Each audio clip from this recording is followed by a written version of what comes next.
we've covered a lot of royalty recently, so naturally it's time to take you into the lavishly expensive life of the queen of pop music herself, Beyonce. There are few people in the world who can compare to the kind of success Beyonce has. We all know her as a world-class singer, actor, producer, and I think there's a solid chance that she's secretly the rogue artist known as Banksy. With all that success, how much money do you think she's put away? If we're just counting Beyonce alone, that number goes as high as $500 million.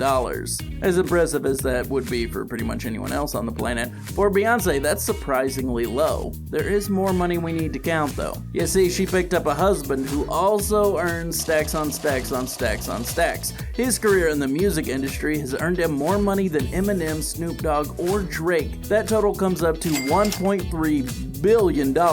Yeah, he's got that kind of CEO of a Silicon Valley company fortune. So together, this comes to nigh $2 billion, or $1.8 billion.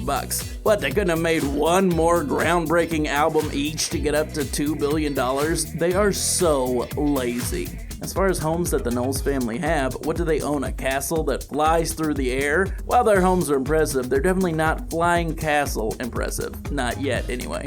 Their most famous home is their LA mansion. This one costs $88 million. It's a 2,787 square meter property. This expansive, beautiful property comprises of 6 separate buildings all joined together. They have between them 8 bedrooms and 11 bathrooms. The space also has a ton of great amenities. That includes the home's basketball court, personal spa, recording space, and probably much more we don't even know about. Perhaps their most original home is their converted New Orleans pad that was once a dilapidated church that literally no one wanted at all. Seriously, they picked up the old property for like $100. Then they renovated it into one of the most charming family homes I've ever seen, with these gorgeous hardwood floors, a massive art collection on the walls. Can they just make this an Airbnb so I can rent it out? Unfortunately, while the pair doesn't have any castles, and I'm sure they're working on it, they probably spent all that castle money on their private jet. More on that later.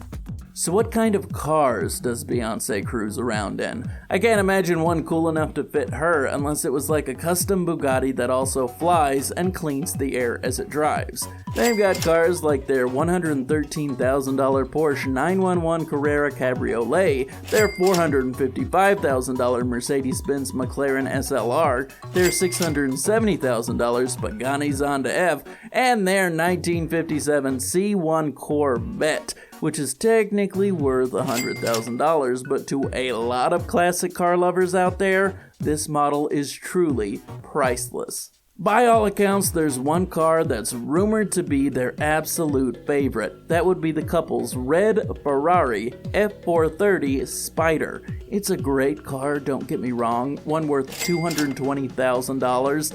Is it their nicest car though? I'm not so sure. Though it is reported to have some sort of sentimental value for the pair, so I guess it's okay that's their favorite. All that matters is which one my favorite is. That would be their Bugatti Veyron Grand Sport, which is worth $2 million.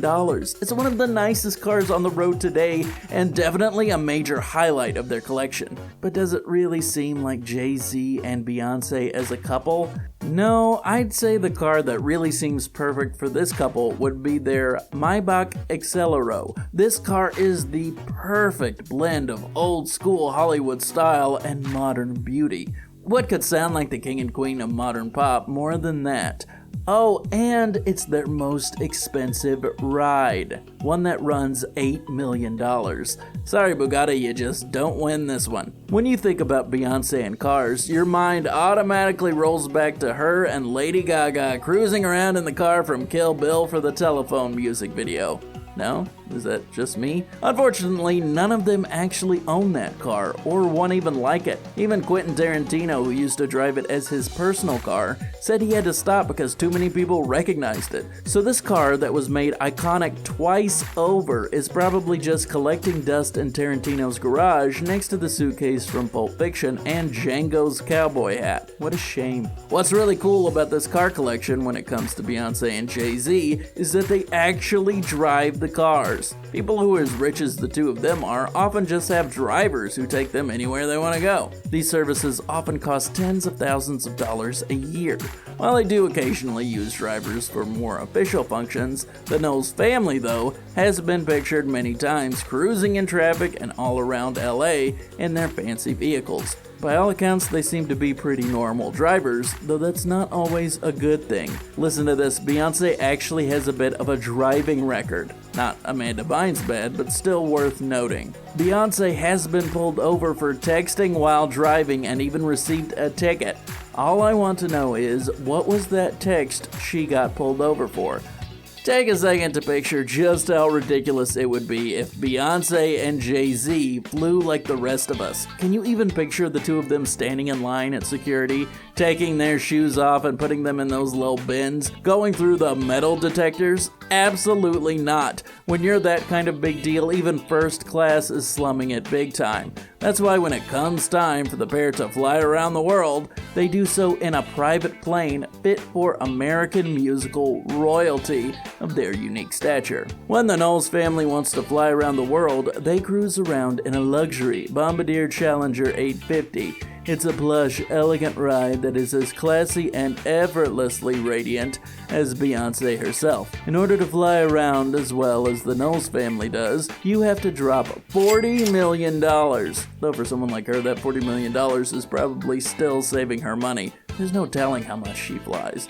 These things are expensive to maintain too, so that might actually hurt even her purse strings. It's been reported that one of these planes can cost as high as $2,035,584 for flying 400 hours per year, and 400 hours is probably low for her. Honestly though, Bombardier should just give her a plane and have her do commercials with her and Jay-Z, showing how fancy flying in one of these could be. That would definitely earn them that $4 million back easy. Given that her parents, Jay-Z and Beyonce, are pop music royalty, Blue Ivy was a princess of pop at birth. As so, when it comes to the gifts she's given for birthdays, Christmases, and more, she is treated to the kinds of presents truly fit for a little child royal. Seriously, take a second to emotionally prepare yourself for all of your childhood Christmas presents to get devastated in comparison. It's been said that Blue Ivy has been given gifts such as a golden rocking horse and a Barbie with real diamonds. Still, I imagine for her first birthday, there were lines of people all the way down the block waiting with offerings for the newborn Knowles. Don't fact check that, I just want to assume it's true. So it's safe to say that Beyonce is a big Disney fan. The only question remaining here is when this family went to Disney World. This is actually a normal thing for the family as they've been spotted at the park multiple times. When you're huge celebrities like Beyonce and her family though, you can't go to Disney World the same way everyone else does. You thought it looked weird to imagine Beyonce and Jay-Z waiting in line at the airport? Just try to imagine them waiting in line for Space Mountain. Impossible! Well, they take the Disney VIP package. According to anyone who has taken this special ticket, they say it's awesome. Everything about this deal is a giant magic trick. It's very possible that you were at one of these parks with Beyonce, Katy Perry, or Demi Lovato without ever having known it. They are snuck in through private entrances other people don't have access to. They are reserved special seats they don't have to wait for events such as parades, shows, or even meals. As far as skipping the line for rides goes, they are literally snuck into the rides when they stop, and nobody ever sees them come on or off.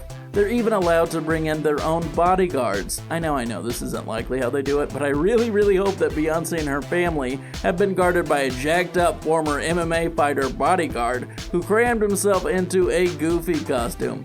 Tell me if you saw a giant Goofy roundhouse kicking some guy who was trying to get to Beyonce and her family, that wouldn't be the best trip to Disney anyone's ever had. As impressive as all that is, I still want them to live in some sort of royal palace. Let's just make them king and queen for real. How bad could it be?